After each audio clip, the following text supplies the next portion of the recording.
pengkusak 22, 23 dan kita sambung pengkusak 24. Di mana Allah Subhanahu Wa Taala menyebut dalam satu ayat Al-Quran, tetapi dimulakan oleh satu bicara daripada Imam Arsalan mengatakan wahwa azza wa jalla hadirun nazirun. Wahwa dan dialah Allah Subhanahu Wa Taala hadirun, ya, sentiasa hadir. Dia di situ merujuk pada Allah Subhanahu Wa Taala. Minasyaitonirrajim. Bismillahirrahmanirrahim. Assalamualaikum warahmatullahi wabarakatuh. Alhamdulillahi rabbil alamin wal 'aqibatu lil muttaqin wala udwana illa 'alal zalimin. Ashhadu an la ilaha illallah wahdahu la syarika lah wa ashhadu anna sayyidana Muhammadan 'abduhu wa rasuluh. Allahumma salli wa sallim wa barik ala sayyidina Muhammad wa ala alihi wa ashabihi wa man tabi'ahum bi ihsanin ila yaumiddin. Allahumma syrah lana sudurana wa hassin akhlaqana wa adabana wa yassir lana umurana fid dunya wal akhirah. Allahumma arzuqna al-fahma wal ilma wal hikmata wal aqla bi rahmatika ya arhamar rahimin. Walhamdulillahi rabbil alamin. Amma ba'd. Yang dimuliakan dan dihormati ya Puan Hajah Salwa dan seluruh urustia pengajian Raudatul Muslimah Masjid Al-Falah. Yang saya hormati dan saya muliakan seluruh para ahli ilmu, tuan-tuan dan puan-puan, muslimin muslimat yang dirahmati Allah Subhanahu Wa Taala sekalian.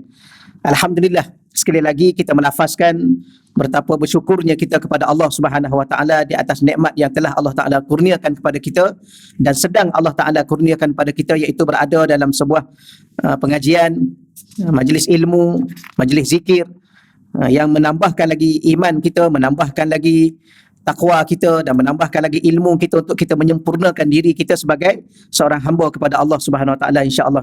Jadi untuk pagi ini kita teruskan lagi pembacaan kitab Risalatut Tauhid Imam Syekh As-Saran Ad-Dimashqi rahimahullahu taala. Pagi ini kita teruskan muka surat berapa ya? 24. Okay. Sambungan kita masih lagi menyambung perbicaraan kita berkaitan dengan fasal yang kedua, hamba yang ditawan dan merasai kebersamaan dengan Allah Subhanahu Wa Taala. Yang tu kita dah hurai dah, muka surat 22, 23 dan kita sambung muka surat 24. Di mana Allah Subhanahu Wa Taala menyebut dalam satu ayat Al-Quran, tetapi dimulakan oleh satu bicara daripada Imam Arsalan mengatakan wahwa azza wa jalla hadirun nazirun. Wahwa dan dialah Allah Subhanahu Wa Taala hadirun, ya, sentiasa hadir. Dia di situ merujuk pada Allah Subhanahu Wa Taala. Bagaimana Allah Azza wa Jalla hadirun, sentiasa hadir di sisimu, nazirun, sentiasa memerhatikan dirimu. Jadi salah satu daripada perkara yang kita kena merasai ialah rasa sentiasa bersama Allah. Kenapa kita kena sentiasa rasa bersama dengan Allah?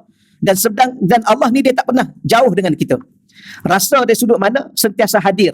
Dalam bahasa Arab disebut hadir. Hadir dalam bahasa Arab ni dia ada dua maksud.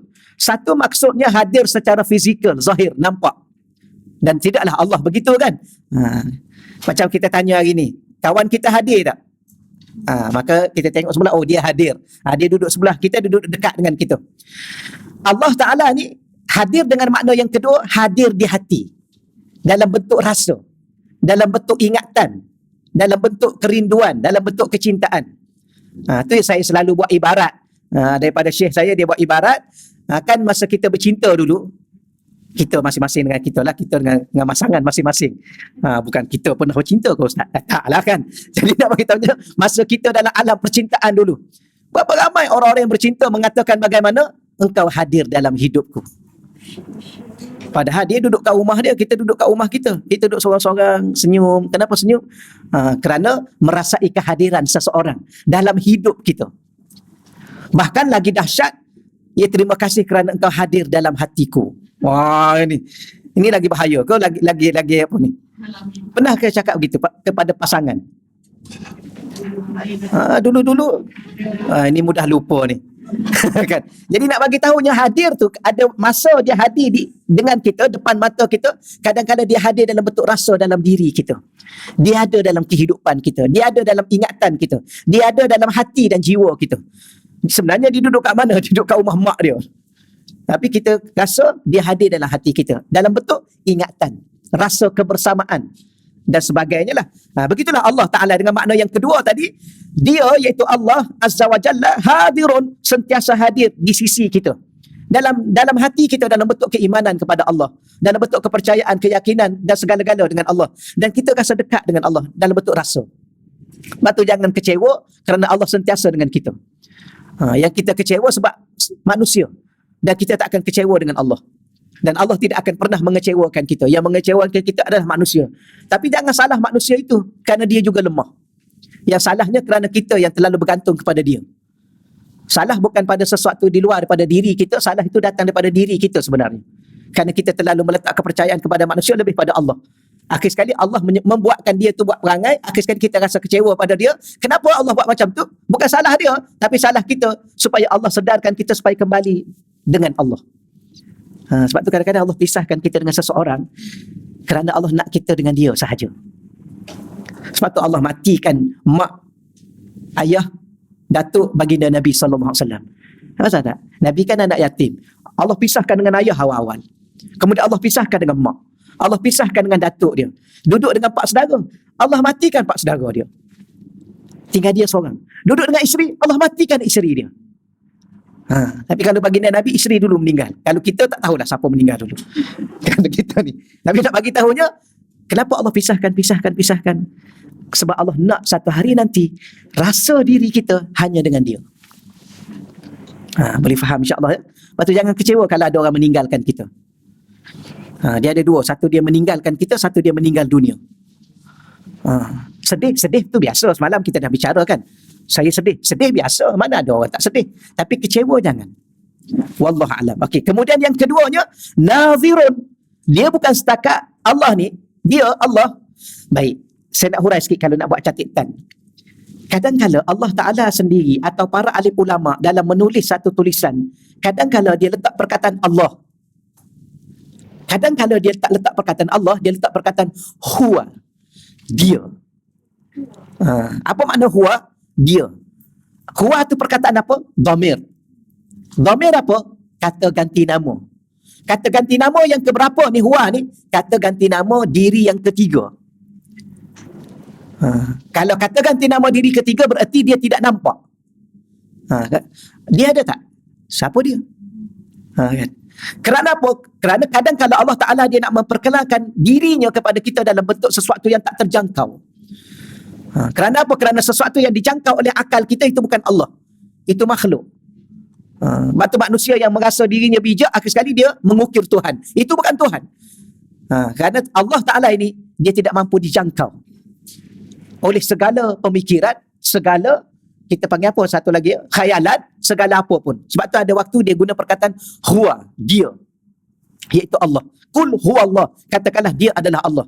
Kadang-kadang dibuang perkataan, kalau kita baca habis kan, kul huwa Allahu ahad. Kadang-kadang dibuang perkataan ahad, huwa Allah. Kadang-kadang dibuang perkataan Allah, huwa. Itu yang kita kata. Sebab tu bicara wallah alam lah, ada orang faham, ada orang tak faham. Kerana faham tu dari Allah dan kehendak Allah. Kadang-kadang Allah Ta'ala ni dia nak memperkenalkan dirinya pada seseorang yang dia pilih, yang sesuai, yang layak.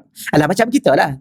Adakah kita, saya depan pula lagi, adakah kita ni nak perkenalkan diri kita kepada semua orang? Tapi orang sekarang dia macam tu kan. Dia ambil gambar dia post dalam Facebook supaya semua orang kenal dia. Ada orang ni, orang tertentu sahaja yang boleh mengenali dirinya.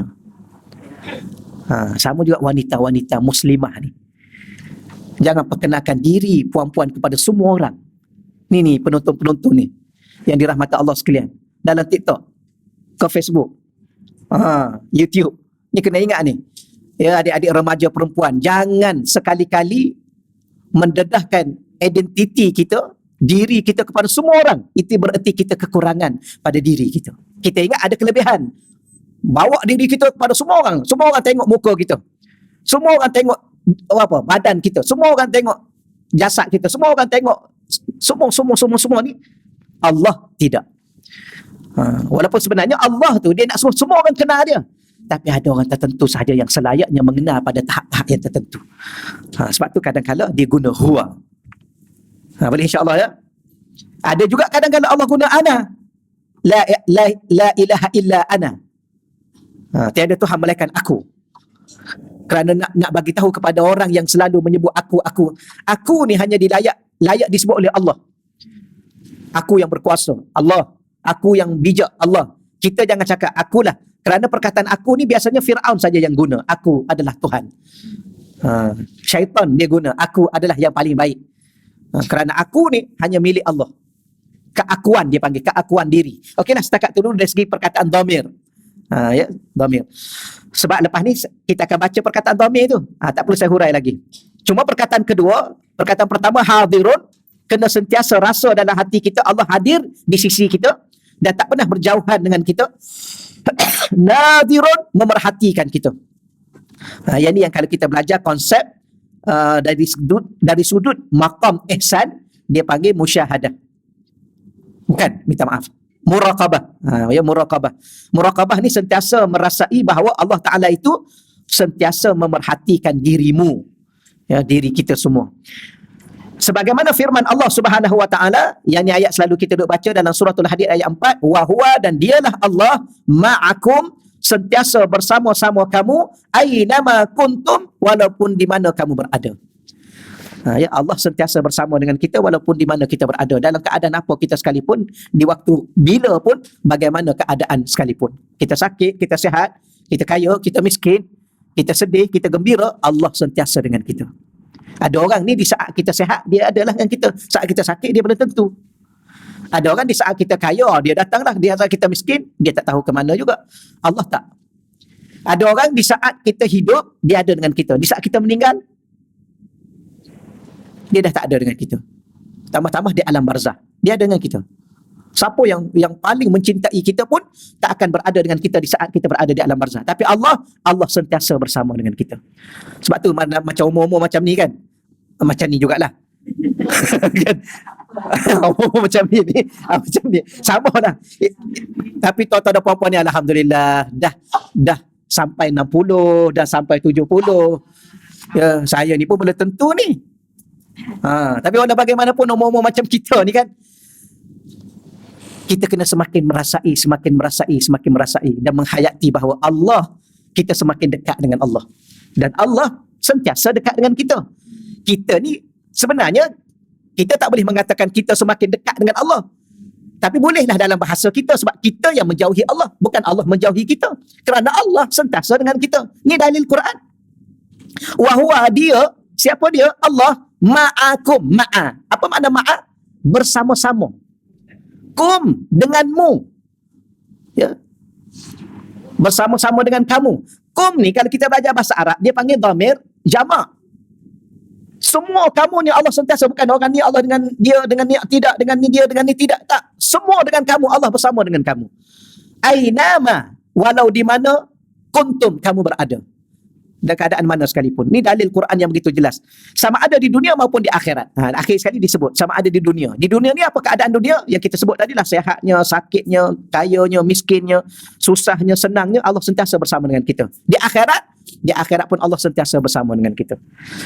Okey, maka kita kembali kepada perkataan Imam Arsalan. Fa idza kunta ma'ahu hajabaka anka.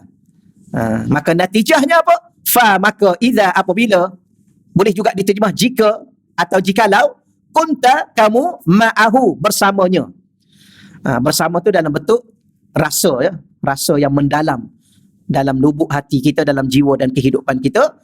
Hajabaka, dia akan menghijab kamu, angka, daripada dirimu sendiri. Ini perjalanan rasa kepada Allah.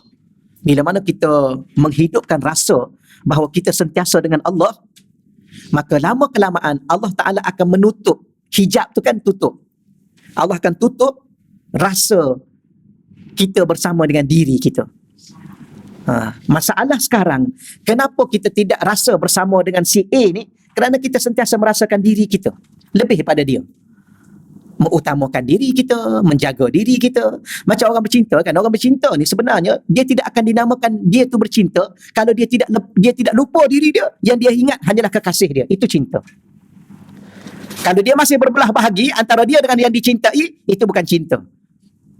Kadang-kadang dia jaga kepentingan dia, kadang-kadang dia jaga kepentingan kekasih dia, kadang-kadang dia mengutamakan diri dia, kadang-kadang dia mengutamakan kekasih dia. Itu bukan cinta.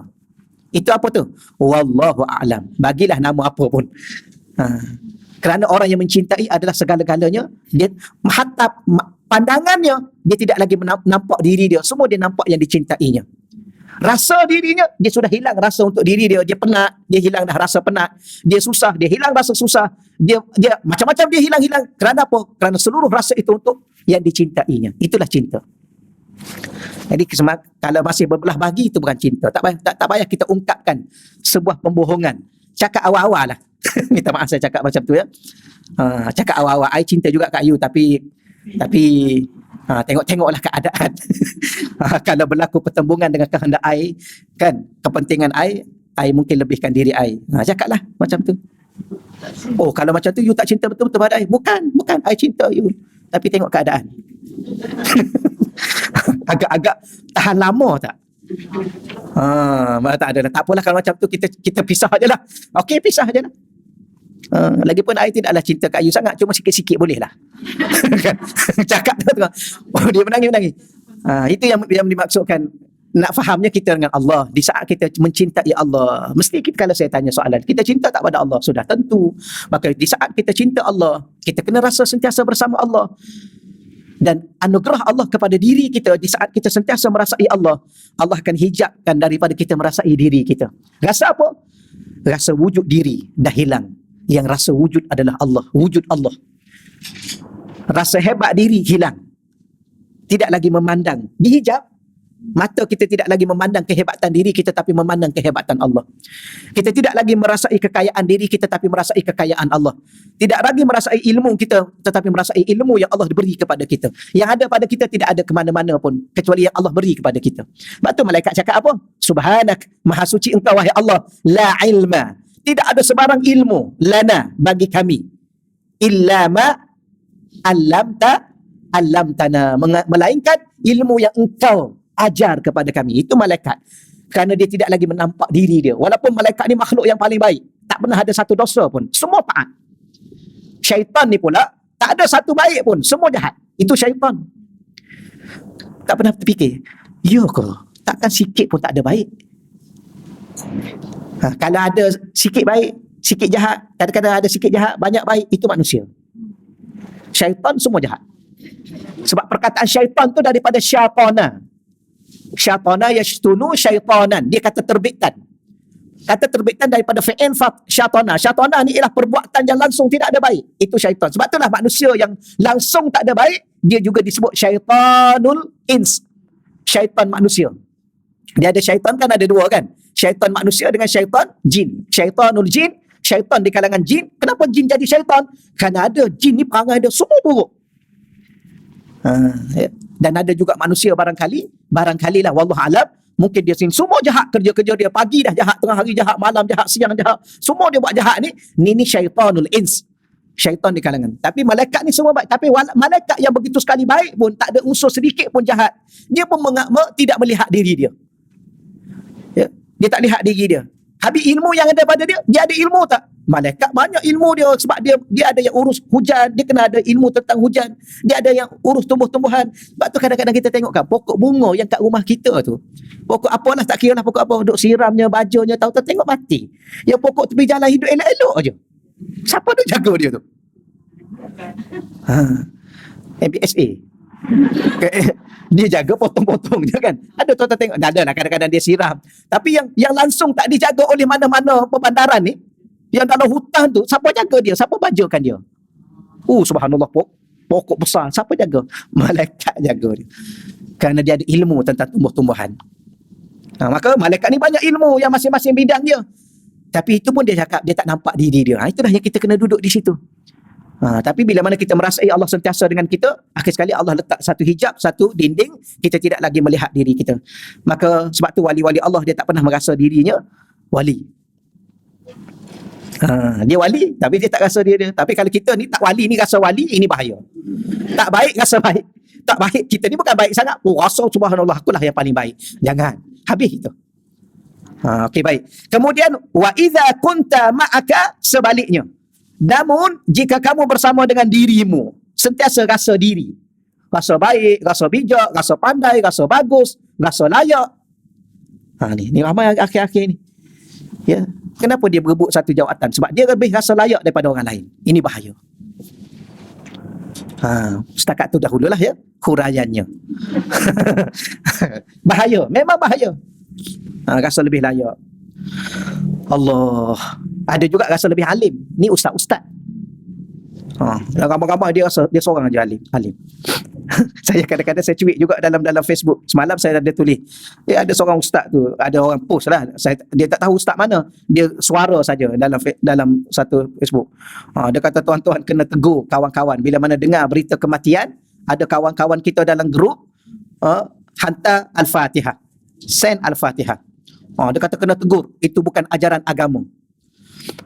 Kita kena baca inna lillahi wa inna ilaihi raji'un, kemudian doa. Saya pun tanyalah, Fatihah tu kan salah satu doa. Fatihah tu pun salah satu doa. Cuma kadang-kadang dalam grup ni, kadang-kadang kita rasa macam mana ya? Ada orang ni bila mana masyarakat buat satu benda, kerja dia apa? Dia hukum masyarakat tu. Ya. Kita sebenarnya bila mana kita dapat berita kematian, kita pun baca. Apa kita sebut? Inna lillahi wa inna ilaihi. Cuma kita tak tulis je dalam grup tu.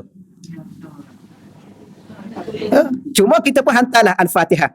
Al-Fatihah tu maknanya bukan hantar perkataan A-L-F-A. Tu tak kita baca. Cuma kita nak cakap pada yang hantar berita tu, okey Al-Fatihah. Saya baca Fatihah, hadiahkan pada dia. Dia kata ni bukan ajaran agama. Habis Fatihah tu daripada mana? Jadi suka sangat dia ni hukum orang. Ni kena tegur. Tegur apa salah ke? Kena tegur. Admin kena tegur. Grup kalau ahli grup buat macam tu, hantar Al-Fatihah kena tegur. Tegur tu sebab apa? Dia kata bukan ajaran agama. Fatihah tu daripada mana kalau tidak daripada agama? Satu. Yang keduanya ialah kenapa kena tegur? Salah ke? Salah. Salah tu apa hukumnya? Salah ni dia ada dua. Ada satu salah, ada satu dosa. Ada salah, ada dosa. Ya. Kadang-kadang dosa itu yang salah. Tapi salah belum tentu dosa. Boleh beza. Puan-puan duduk kat traffic light pukul 3 pagi. Lampu merah. Polis pun tak ada. Itu syarat dia. Syarat dia boleh tak ada. Sebab ada orang Arab kan. Ada orang Arab dia berhenti traffic light lampu merah. Dia pun terus jalan. Bila tak boleh tahan kat depan. Boleh tanya kenapa kamu langgar lampu merah? Kamu tak nampak ke? Saya kata nampak. Nampak apa? Nampak lampu merah lah. Habis kamu langgar juga, kenapa? Sebab aku tak nampak engkau, dia kata. Dia tak nampak polis. Lampu merah dia nampak. Itulah, jadi nak bagi tahunya pukul 3 pagi. Dekat mana? Traffic light Gua Musang ke apa? Dekat Gua, contohnya. Memang orang lengang, tak ada apa. Nak tunggu. Jalan. Tapi jalan tu salah tak? Salah. Tapi berdosa tak? Tak berdosa. Kenapa? Kerana tidak membahayakan kita dan orang lain. Kenapa? Kiri, kanan, depan, belakang kosong. Kita seorang, kita je. Dah lah kita seorang je dalam kita tu. Buat apa tunggu kat situ? Nanti orang datang ketuk. Buat apa kat sini? Baik kita jalan. Betul saya cakap, saya buat macam tu. Pukul 3 pagi kita seorang. Subhanallah. Puan-puan pernah jalan lampu bentur dengan jerantut. Bentur jerantut tengah-tengah tu. Ikut batu balai tu. Subhanallah. Dah lah jalan atas bukit. Jalannya macam ni. Kemudian ada satu tempat nama bukit apa kat situ. Memang hantu ada kat situ. Betul. Saya cakap. Betul. Saya ada orang rumah saya kat belakang. Mana dia tadi? Ada satu saya selalu tempat tu kan. Dia duduk belah saya. Dia pun pusing ke tempat saya. Saya kata, kenapa? Dia kata, duduk berjalan sama laju lah kereta. Nanti saya bagi tahu tempat tu. Cuba pergi kat situ. Tak cakap tu dulu lah. Kalau cerita hantu ni banyak pula cerita ni. Jadi nak tunggu kat situ. Traffic light kat situ. Baik, jalan saja. Ada tu orang rumah saya tengok. Kereta saya ni dalam 80 lah lebih kurang. Dia berjalan sama laju. Duduk tepi cermin tu. Sama laju berjalan. Saya tak nampak. Saya tak nampak, baik tak payah nampak lah. Biar dia seorang je nampak. Buat apa kita nampak? Allahu Rabbi. Jadi nak bagi tahunya ada salah, tapi tidak berdosa. Salah tak? Salah lah, langgar lampu merah. Undang-undang kata salah. Kan? Allah. Tapi nak bagi tahunya kadang-kadang kita suka menyalahkan orang. Sebenarnya kita yang salah faham. Kerana apa? Kerana kita rasa terlalu alim. Ya, okey, kalau salah apa hukum? Kerana hidup dengan agama, hidup dengan hukum. Hukum syariat. Haram ke? Ya, contoh orang meninggal dunia, kita propose Al-Fatihah. Apa hukum? Haram. Haram mana dalil haram? Dia kata tak ada dalam ajaran agama. Mana boleh cakap mudah gitu? Letaklah hukum. Ya, kalau tak ada dalam ajaran agama, letak dulu hukum. Haram tak? Kalau haram baru boleh diambil tindakan dan teguran. Kalau haram, bawalah dalil. Mana dalil haram? Ayat Quran surah berapa? Hadis yang mana yang mengatakan Al-Fatihah dalam grup haram? Dan kita nak mengajar masyarakat dan mendidik dan membimbing masyarakat. Bukan kita, sikit-sikit kita hukum. Sebab apa? Kerana rasa terlalu alim. Rasa terlalu bijak. Rasa terlalu benar. Ya, aku ustaz, aku paling benar. Orang lain semua tak faham, aku seorang faham. Inilah bahayanya cerita dia. Inilah dipanggil syirik yang tersembunyi. Merasa diri tu alim. Sebenarnya yang alim hanya Allah. Kita ni hanya menumpang ilmu Allah. Sebab tu kena amanah dengan ilmu. Ya, sebelum nak hukum orang, teliti dulu dalilnya, hukumnya, itunya. Ya, sebab tu kadang-kadang kita bila mana kita belajar, kita takut nak cakap, ni apa ni ustaz? Haram ke apa? Sekejap, saya semak dulu. Lepas tu ulama-ulama dulu ditanya 40 soalan. Kadang-kadang dia jawab 2 soalan, 3 soalan. Yang sebelahnya, dia kata wallahu alam. Sebenarnya ulama ni siapa dia? Imam Syafi'i ni. Bukan sembarangan, dia boleh jawab. Tapi dia kena berhati-hati. Kita hari ni baru belajar sikit, sibuk duk hukum orang. Yang paling dahsyat sekali dengan hukum tu lah nak bawa orang ke neraka. Oh, dia ingat mudah begitu nak humbang orang, hamba-hamba Allah dalam neraka. Hamba Allah ni semuanya bernilai di sisi Allah. Kita ni pun hamba Allah. Okey, setakat tu dahulu insya-Allah ya. Kembali kepada kitab kita. Dia ceramah 1 jam, 2 jam okeylah. Ceramah ni contoh. Jadi wa iza, dan apabila kunta kamu ma'aka, bersama dengan dirimu. Apa makna bersama? Merasai diri kita alim, hebat, bijak, segala-galanya. Ista'badaka lahu, maka dia Allah akan memperhambakanmu untuknya. Ya, kita akan jadi betul-betul mengikut peraturan Allah sebagai seorang hamba. Maka tahap tu orang panggil tahap apa? Tahap yang kita nak kena kuat, nak jadi hamba Allah, nak kena buat itu, nak kena buat ini tanpa bantuan Allah.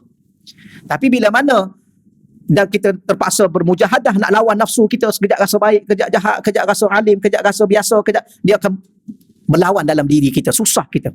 Tapi kalau kita duduk pada tahap yang kedua tadi, sentiasa rasa dengan Allah, Allah tutup diri kita, sentiasa rasa dengan Allah, itu Allah mudahkan kita maknanya. Segalanya dengan Allah, segalanya dengan Allah, segalanya dengan Allah, segalanya dengan Allah. Sakit ni tak apalah, insya-Allah Allah sihatkan. Susah ni Allah ada. Sedih ni tak apa, Allah akan suatu hari nanti Allah akan gembirakan kita. Kan dia lapang jadi dia. Tapi kalau sentiasa rasa diri kita sihat, diri kita ni bijak, selesai sendirilah. Kan bijak. Rasa alim, rasa pandai, buat sendirilah. Okey, dah rasa nak apa? Rasa lebih bijak pada orang. Sebab tu kadang-kadang orang ni bahaya kalau dia nak tunjuk bijak. Akhir sekali kita kata, kita suruh dia lah. Kan? Sebab kan dia bijak. Sebab tu orang yang banyak bagi cadangan, akhir sekali kita kata, kita bagi kat dia lantik ketua. Banyak sangat cadangan dia. Contoh. Lepas tu kadang-kadang orang ni mesyuarat, dia tahu semua. Betul tak? Ada orang dalam mesyuarat tu. Bincang tajuk ni, dia paling tahu. Bincang tajuk kedua, dia paling tahu. Baca kedua, dia paling tahu. Akhir sekali kita bagi kat dia semua tugas. Itu maksud di sini, maksud di sini. Kalau kita rasa kita bijak, kita rasa kita alim, kita rasa kita pandai, akhir sekali Allah serah kat kita ambil. Akhir sekali satu benda pun tak perlu selesai. Kenapa? Kerana kita lemah pada hakikatnya. Oleh demikian, baik kita rasa diri kita lemah dan bergantung kepada yang maha kuat, Allah. Kita rasa diri kita apa? Kekurangan, kita bergantung dengan Allah yang kesempurnaan. Ketika itu Allah mudahkan. Sebab tu wali-wali Allah ni di saat dia menafikan seluruh diri dia, dia dah mudah. Mudah ke mana? Dia nak pergi Mekah pun mudah. 2 rakaat dah sampai kat Mekah. Kita 10 rakaat tak sampai-sampai. Lain cerita dia ya. Itu inilah keadaan sebenarnya. Okey, kita baca sikit maksud di bawah tu. Maksudnya jika kamu bermuamalah kepada Allah dengan nafsumu. Maksudmu jika kamu bermuamalah kepada Allah dengan nafsumu, dengan diri kita sendiri. Terutamanya diri kita ni ada hati, ada ruh, ada apa? Terutamanya nafsu kita. Maka kamu akan berinteraksi kepada syariat sebagai sebuah perhambaan. Ia sekadar berinteraksi dengan syariat-syariat Allah, hukum-hukum Allah sebagai sebuah perhambaan. Sedangkan tujuan sebenar syariat adalah untuk menikmati hubungan cinta di sebalik kehambaan tersebut. Ini yang kita belajar sebelum ni. Ingat lagi tak? Ke depan nanti ya. Bukan, ke depan nanti. Fasa yang keempat. Fasa yang keempat nanti akan mengajar kita di sini. Saya sebut sikit. Apa makna syariat? Umumnya syariat memberi maksud hukum hakam. Hukum-hukum Allah.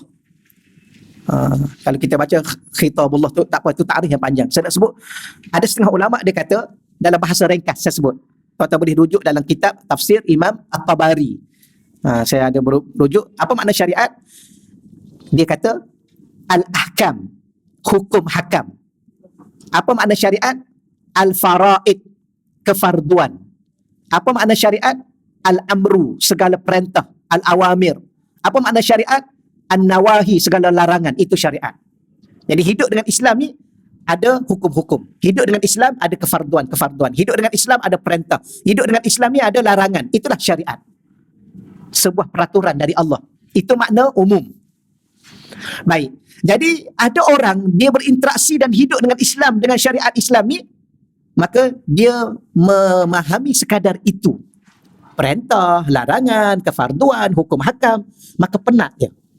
Kerana hukum hakam ni banyak, perintah ni banyak, larangan ni banyak. Tapi ada orang, Allah angkat kedudukan dia satu tahap. Apa makna syariat? Kaedah berinteraksi dalam bercinta dengan Allah. Berhubung dengan Allah. Itu dia tulis. Menikmati hubungan cinta di sebalik kehambaan tersebut. Sebab tu barulah kita faham ada orang ni, dia baca Quran sampai tak nak berhenti dia. Sampai dia khatam 1 hari sekali, 3 hari sekali, seminggu sekali. Kerana apa? Kerana dia sedang menikmati sebuah hubungan dengan Allah dalam menghambakan diri. Kita ni duk kira 2 hari ni 2 ke 3? Mana ada 3? 2 ke 4? 4 ke 8? Kita duk masih mengira-ngira. Kenapa? Kerana itu syariat. Berhubung dengan sekadar perintah. Perintah tu pula ada sunat, ada wajib. Kan? Yang ni sunat ke wajib? Sunat. Besoklah. Kan sunat. Wajib. Wajib tu pula wajib mudayyak atau wajib muwassa'. Wajib mudayyak, wajib yang mesti segera tunai. Muwassa' dah masa dia lebih panjang. Contoh solat. Solat ni masa dia agak panjang. Zuhur pukul 1 berapa? 17. Kemudian asarnya 4.30. 40. 45. Kan lama tu. Jadi solat zuhur 4.35. Itu orang berinteraksi dengan syariat. Tapi kalau orang bercinta, menikmati hubungan cinta dengan Allah, zuhur pukul 1.17, pukul 12 dia dah ada kat masjid. Okey. Menikmati. Kalau baca Quran berapa ayat? Baca Quran 1 ayat pun tak apa. Yasin, sadaqallahul azim. Boleh? Boleh. Tak ada masalah. 5 ayat, lagi boleh. 10 ayat, lagi okey. 40, 1 surah, lagi okey. Tapi dia ni, lepas 1 surah lah 1 surah. Lepas 1 ayat, 1 ayat. Lepas 1 ayat, rasa tak nak berhenti. Dia menikmati hubungan, bicara dia dengan Allah. Nak yang mana? Inilah. Subhanallah. Ni yang kita kata, yang orang pertama tadi. Di saat dia sentiasa rasa dengan Allah, Allah beri kepada dia apa yang dia nak. Nak habis Quran 1 hari, Allah bagi pada dia. Allah bantu dia. Allah bagi dia sihat. Allah bagi dia semangat. Allah bagi kekuatan. Allah lancarkan lisan dia. Yang nak bangun malam, Allah kejutkan dia. Dan Allah bagi kekuatan pada dia sampai 20, sampai 40 rakaat satu malam dia boleh. Dia nak puasa, Allah bagi, Allah bantu dia. Beri kekuatan, semangat dan segala-galanya. Maka dia boleh puasa. Tiap-tiap hari dia boleh puasa. Atau 1 hari dia puasa, 1 hari dia tak puasa, 1 hari dia puasa. Dia semua. Kalau 1 hari puasa, 1 hari tak puasa, Isnin Khamis tak bercerita lah. Tapi kita ni, besok Isnin ni, nak puasa ke tidak? Masih berfikir. Itulah orang berinteraksi dengan syariat semata-mata. Kerana melihat pada diri. Aku sihat tak esok agak-agak? Agak-agak esok ada kenduri tak? Dia fikir. Akhir sekali tak. Samalah saya pun. Betul. Kita cakap terang-terang je. Ustaz pun macam tu. Bukan ustaz kena okey sikit ke? Ustaz pun kadang-kadang tak okey. Betul. Saya cakap. Kenapa kita nak mendakwa diri kita paling baik? Tak ada lah. Ya. Sebab memang tak baik. Tak baik itu salah satu kenapa. Ataupun tak cukup baik. Kenapa? Kerana kita masih berinteraksi dengan yang tadilah. Perintah ada dua, perintah sunat, perintah wajib. Maka kita pun fikir sunat ke wajib. Yang wajib itu pun kita bertangguh-tangguh. Kerana kita masih lagi tidak ada dalam diri kita rasa cinta. Maka cinta inilah memberi kekuatan kepada kita untuk kita terus berinteraksi dengan Allah tanpa penat, tanpa segala-galanya. Okey. dia begini, dia bukan tak penat, tapi Allah ganti kepenatan tu dengan rasa manis. Maka hilanglah. Macam orang bercinta lah kan, dia tunggu kekasih dia tunggu berapa lama, 1 jam. Ya, janji pukul 10, pukul 11 tak sampai lagi. Kekasih dia datang pukul 11 1 minit. Kemudian dia kata dah lama tunggu tak, baru 1 minit. 1 minit tu yang dia kira. Ya, sejam dia tak kira. Kenapa? Kerana sudah bertemu dengan kekasihnya, hilang segala kepenatan. Betul? Begitulah kita dengan Allah. Dah sampai ke tahap tu. Bila nak sampai? Tak adalah tu soalan biasa lah. Syekh saya dia tanya, kamu dah begitu? Belum. Habis bila? Bila? Bagi tahu bila? Umur dah 70, nak tunggu 70 berapa? Umur dah 60, nak tunggu umur 60 berapa? Maka sekaranglah kita minta. Habis macam mana nak buat? Nak buat pertama kita dah faham, alhamdulillah. Dah faham dah. Kita minta doa dengan Allah. Solat hajat 2 rakaat. Kalau tak dapat 2, solat pula besok 2 rakaat. Tak dapat besok, solat lusa pula 2 rakaat. Ya Allah, Kau berilah kepada hati aku, ya Allah, sentiasa merasai denganmu, ya Allah. Rasa dengan taufikmu, rasa dengan bantuanmu, rasa dengan hidayahmu, rasa dengan pertolonganmu, rasa dengan keagunganmu, rasa kebesaranmu, dan rasa kecintaan, kerinduan kepadamu, ya Allah. Sehingga menggerakkan seluruh hati aku, ya Allah, dan seluruh zahir diri aku, ya Allah, sentiasa berbicara denganmu, dengan membaca Al-Quranmu, berzikir kepadamu. Ya, dengan diri aku, ya Allah, dengan rukuk dan sujud kepadamu, ya Allah. Ini di antara perkara paling mudah. Yang mudah lagi ialah kena ada murabbi mursyid. Ya, seorang murabbi mursyid ni, ya, seorang pembimbing yang mursyid ni, dia akan membimbing kerohanian kita. Yang dia terima daripada guru dia. Dan murabbi mursyid ni bila mana kita duduk dengan dia, dia ajar kita ilmu, dia ajar kita zikir, dia ajar kita beribadah, itu semua orang boleh ajar. Tapi rohani dia tu kuat. Macam interaksi kerohanian ibu dengan seorang anak kan. Anak hantar asrama, kemudian rasa tak sedap hati dah, dah demam lah tu. Dia kuat hubungan dia tu. Sama kita dengan Allah, dengan murabbi mursyid kita. Sehingga kan dia boleh mengawal kerohanian kita, dan dia memutuskan rasa diri kita. Sebagaimana saya sebut tadi, murabbi mursyid ni sehingga dia boleh kawal kerohanian kita, dia boleh putuskan rasa ingatan kita kepada selain Allah. Dia putuskan.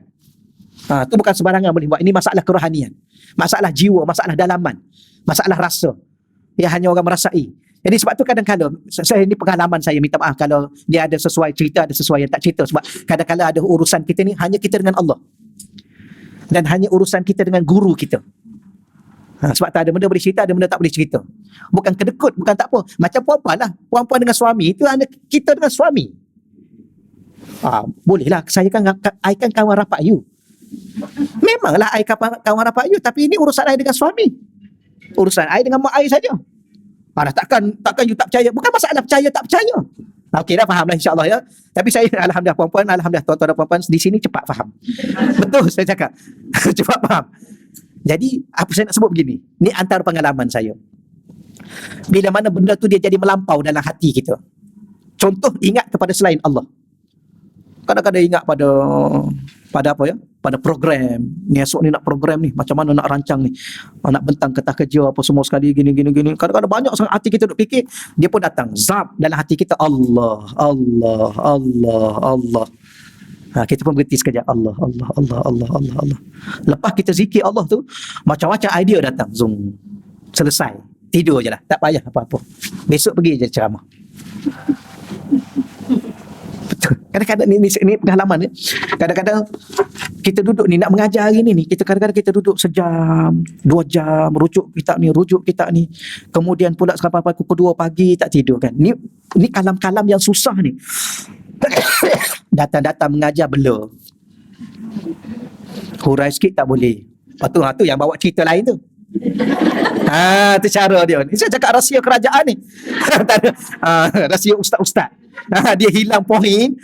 Saya baru ni. Mulalah tu. Saya baru ni pergi ke sini. Padahal dia dah hilang poin. Tak adalah. Dia tengok cerita tu kena tak dengan ni. kena tak dengan ni? Kalau kena, okey. Kalau tak kena, dia hilang poin dah tu. Kemudian dia duduk pergi, tak habis cerita tu, baru dia dapat balik tu, jadi ngajar kat sini pula ni. Tak, saya nak cakap gitu. Tapi ada waktu, kita duduk baca, dia datang dalam hati kita, Allah, Allah, Allah, Allah, Allah. Okey sekali, bismillah, tawakkaltu ala Allah, wala haula wala quwata illa billah. Baca berapa minit? 2 minit. Okey, dah tutup, tidur je lah. Besok sebelum pergi tu, tengok sekejap, 1 minit, 2 minit, okey, selesai. Kemudian dalam perjalanan, selawat banyak-banyak pada Allah, pada baginda Nabi, kerana selawat tu dah 2 gabung, Allah dengan Rasul. Kalau zikir, Allah, Allah, la ilaha illallah, Allah saja. Kalau Allahumma salli ala sayyidina Muhammad, Allah dan Rasul. Zikir dapat 500 ke 1000 ke dalam perjalanan, datang-datang mengajar je lah. Macam-macam boleh hurai. Kenapa? Kerana kita sudah bergantung dengan Allah dan menafikan usaha kita. Sebab apa tu? Syekh.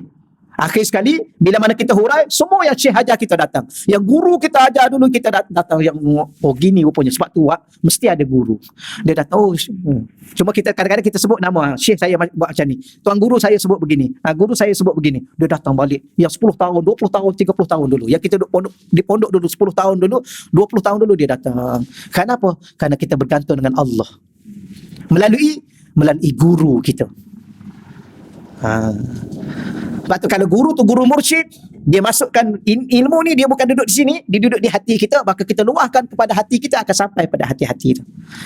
Kita bicara tentang rindu, akan kita rindu, kita bicara tentang rindu, Syekh kita bicara tentang rindu Allah. Dia menuangkan rindu itu dalam hati kita, maka kita tuangkan kerinduan itu kepada tuan-tuan, kepada Allah dan Rasul. Dia rasa lain, rasa kerinduan. Boleh ya? Dia bukan cakap itu.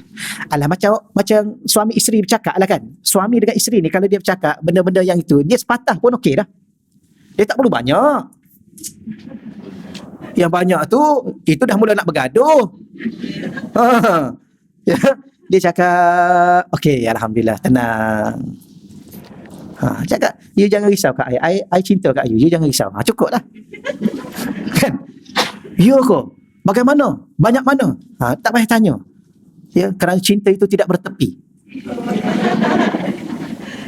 Dan cinta itu tidak akan putus.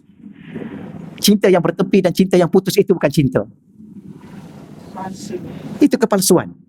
Cukup dulu kat situ. Okey, insya-Allah boleh, insya-Allah ya. Kita tambah okey, kita balik sini kejap ni. Tu dah datang poin balik dah tu. Tak adalah nak cerita ni. Saya cerita ni pengalaman. Ada 2. Macam mana nak dapat yang ni ustaz? Pertama, solat hajat, minta dengan Allah. Kerana semua milik dia. Hati kita milik dia, diri kita milik dia, segala-gala milik dia. Minta dengan pemilik yang sebenar. Kalau minta sungguh dah sikit, solatlah hajat. Kan selalu solat hajat nak beli rumah, solat hajat nak kahwin, solat hajat nak musafir jauh. Solat hajat minta hati kita dengan Allah bagaimana? Yang kedua, kena ada bimbingan guru mursyid. Macam mana? Orang yang jujur betul-betul nak bertemu dengan guru mursyid, Allah akan pertemukan dengan guru itu. Jujur. Benar. Betul tak nak jumpa dengan dia? Betul. Mursyid ni biasanya wali. Ya, waliyan mursyida. Cuma kita tidak mendakwalah guru kita tu wali, takut orang kata guru dia wali lah. Takut orang hina guru kita pula. Kita saja dengan guru kita tahu. Sebab kita lalui pengalaman yang macam-macam dengan dia. Hatta dia tahu benda, tak payah cerita lah. Kalau duduk dengan guru tu cakap ajalah. Tak payah bohong lah. Ya. Ya, banyak kali kita itu dia tahu. Macam Habib Omar kan. Janganlah duduk cakap benda-benda yang tak sepatutnya. Kalau kita ni baca wirid, tak. Cakap aja tak baca. Jangan kata baca. Nanti dia buka semua sekali, habis kita. Ya. Ada seorang tu yang Habib Abdullah Syihab kan. Guru pada Habib Omar. Dah meninggal, baru meninggal yang baru tahun lepas. Seorang kawan saya tu. Saya duduk sebilik dengan dia. Dia pergi ziarah Habib tu. Masa mula-mula masuk kat depan pintu rumah Habib tu, dia kata orang Malaysia banyak tengok perempuan, dia kata. Belum apa-apa lagi. Kemudian dia kata, ustaz, satu tangan dia letak atas dada saya, satu tangan lagi dia letak kat mata ni, dia buka macam ni. Dia cerita semua sekali daripada awal sampai akhir. Tapi ni kalau ni live macam ni ada yang tak percaya ni. Tak percaya sudah, tak ada masalah.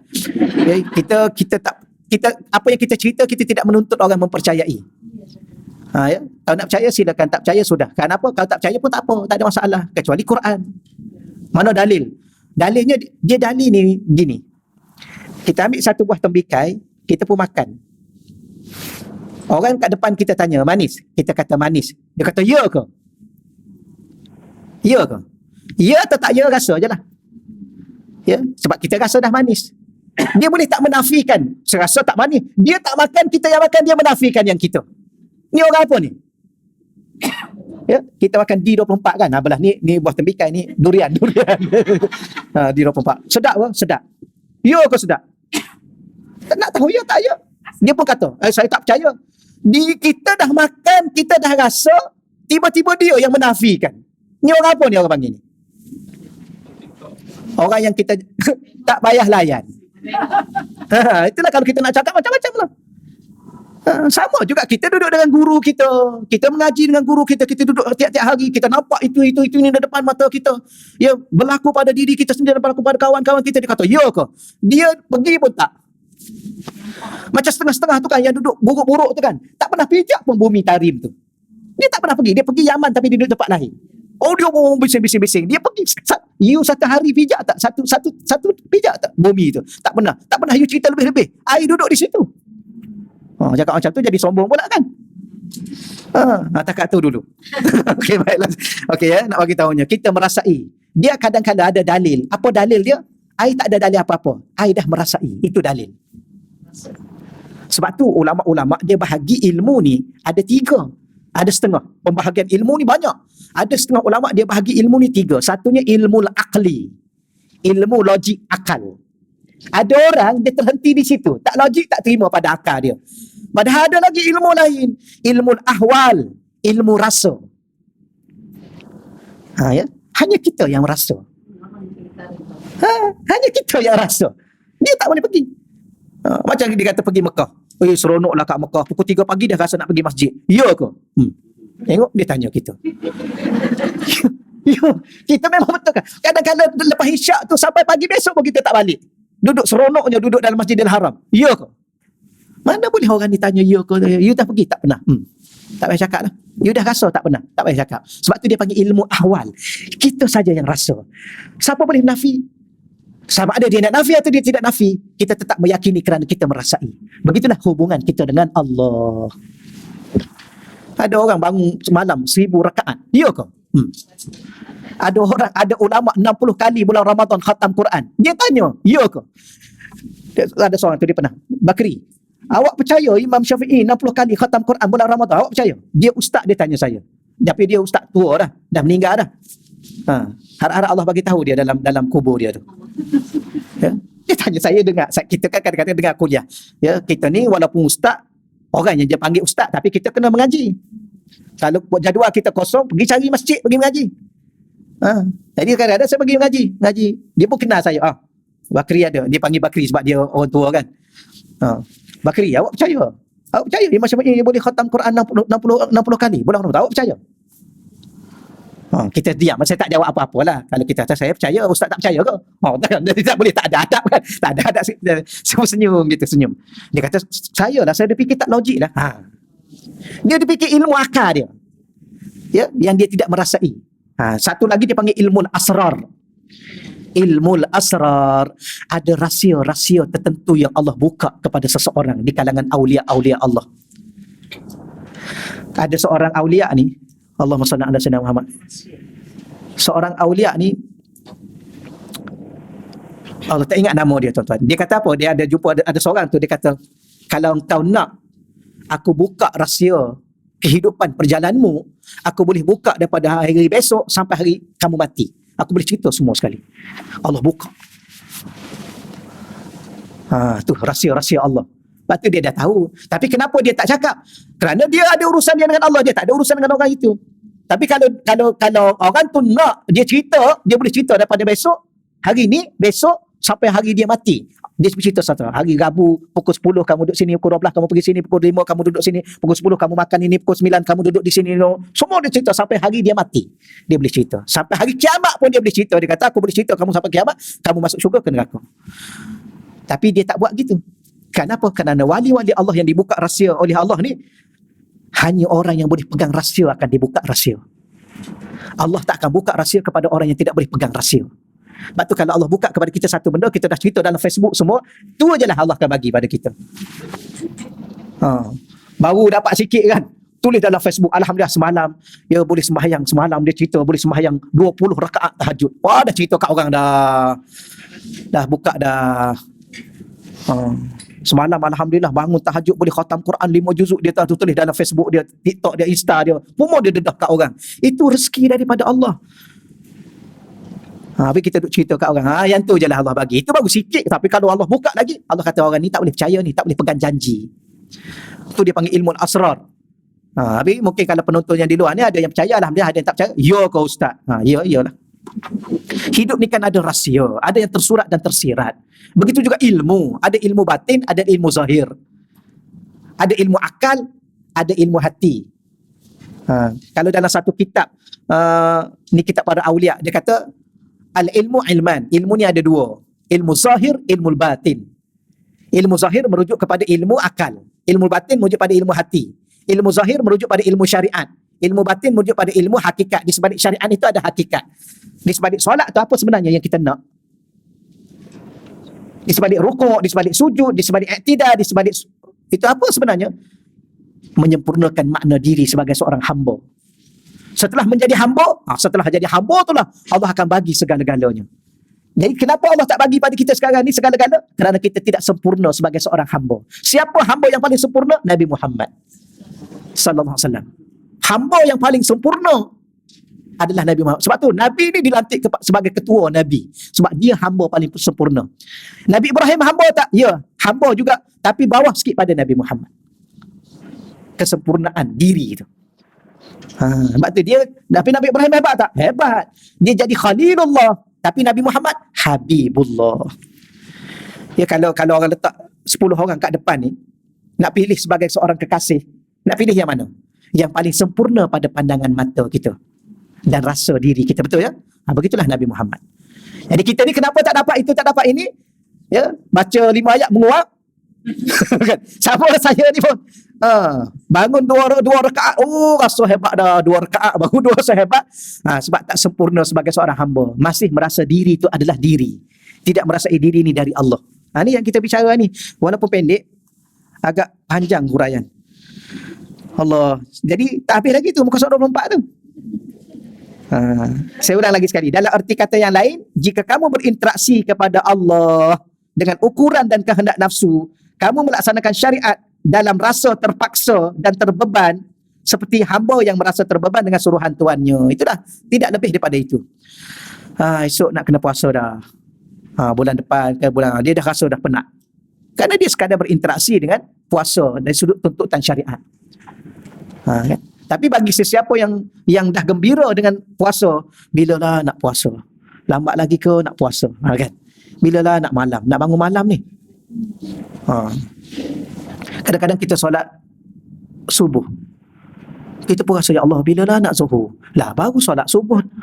Ya, kalau pukul 11, pukul 12 tu, baru boleh tanya bilalah nak zuhur kan? Ni lepas solat subuh bagi salam, kemudian birik-birik, duduk sekejap, ya Allah, lambat lagi ke zuhur?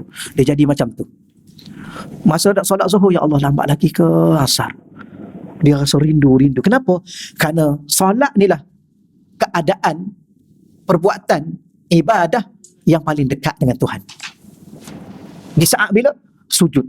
Sebab tu ada orang dia sujud. Siapa baginda Nabi? Dia sujud sampai tahap mana? Isteri dia kata dah mati ke? Berapa lama? Kira-kira lah. Cubalah kita sujud, isteri kita kata mati ke abangku ni? Berapa lama agak-agak? Kita nak kata orang tu mati dalam sujud agak-agak berapa lama? Dia sujud berapa lama baru kita kata mati dah dia ni. Setengah jam kan? Mana? Sebab orang sujud 3 saat aja. Subhanallah rabbiyal a'la wa bihamdi. Subhanallah rabbiyal a'la wa bihamdi. Subhanallah. Allahu akbar. 3 saat aja kita. Tapi kalau dia boleh sujud 30 minit, mesti kita kata mati dah dia ni. Maksudnya apa? Lama. Maksudnya lama. Kenapa Nabi sujud lama? Kerana itulah saat yang paling dekat dengan Allah. Sebab tu imam-imam kan kadang-kadang dia kena ajar, kena didik. Saya minta maaf, saya cakap setakat ni saya pergi ke mana-mana, ke Yaman, ke Mesir, Indonesia, pergi mana-mana tempat. Tuan-tuan pun lagi banyak lah tempat, cuma pengalaman saya nak cakap, pengalaman saya. tidak ada imam yang lebih lama solat lebih daripada almarhum Tuan Ni Aziz.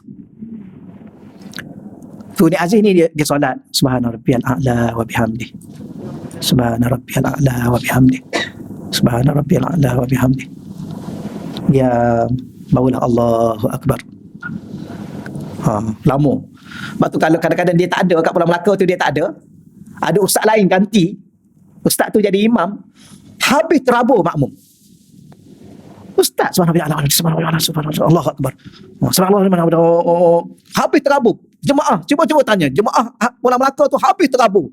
Ya, ada yang tak sempat baca Fatihah, ada tak sempat duk ikut dia kejar. Kadang-kadang jemaah Pulau Melaka memang dia nak marah. Ustaz ni nak pergi mana ni laju-laju ni? Padahal ustaz tu sembahyang macam tempat-tempat lain juga. Tapi oleh kerana dah biasa dengan almarhum Tok Guru ni, memang dia lama. Macam dia zikir. Kita subhanallah. Kadang-kadang dia sambung pula. Allahu akbar, dia sambung. Itu tak dia. Subhanallah. Tu zikir dia. Macam tu. Lepas tu kalau kita memang kalau pergi semayang kat dia memang tenang, tak rasa nak kejar rakaat, tak rasa nak kejar bacaan, baca tenang. Bismillahirrahmanirrahim. Alhamdulillahirabbil alamin.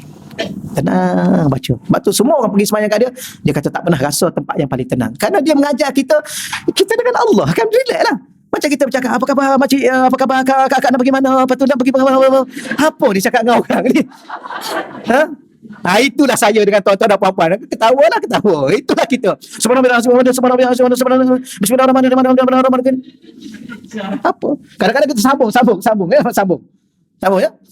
Bismillahirrahmanirrahim. Alhamdulillahirabbil alamin arrahmanir rahim maliki yaumiddin iyyaka na'budu wa iyyaka nasta'in ihdinas siratal mustaqim siratal ladzina an'amta 'alaihim ghairil maghdubi 'alaihim waladdallin. Nak pergi mana? Tapi ada. Saya lah kadang-kadang macam tu. Betul. Kadang-kadang kita sembahyang seorang kan. Memang rugi kita. Memang kita tak faham kerana kita hanya berinteraksi dengan syariat solat. Solat kena baca Fatihah, baca je lah. Solat kena baca surah, baca je lah. Solat kena baca tahiyat, baca je lah. Sebenarnya setiap bacaan itu adalah kita bercakap dengan Allah. Makin lama makin sedap, makin lama makin seronok, makin lama makin manis, makin lama. Okeylah, setakat itulah insya-Allah ya untuk tajuk hari ni. Saya ni sebenarnya nak terus ke airport ni. Saya nak kena cepat. Ada program sekali dengan Ustaz Dasuki di Langkawi. Itulah. Itu saya 3 hari Jumaat, Sabtu, Ahad. Jadi saya nak berhenti sini dululah insya-Allah ya. Lebih kurang nak kena pukul 11.30 lebih kurang ada di sana insya-Allah. Jadi auzubillahi minasyaitonirrajim. Bismillahirrahmanirrahim. Wassalatu wassalamu ala asyrafil anbiya'i wal mursalin wa ala alihi ajma'in. Allahumma rzuqna fahman nabiyyin wa hifzal mursalin wa ilhamal malaikatil muqarrabin. Allahumma rzuqna futuhal arifin. Ya Fattahu ya Alim, ya Fattahu ya Alim, ya Fattahu ya Alim. Wa sallallahu ala sayyidina wa maulana Muhammad walhamdulillahi rabbil alamin. Taqabbalallah minna wa minkum ya karim.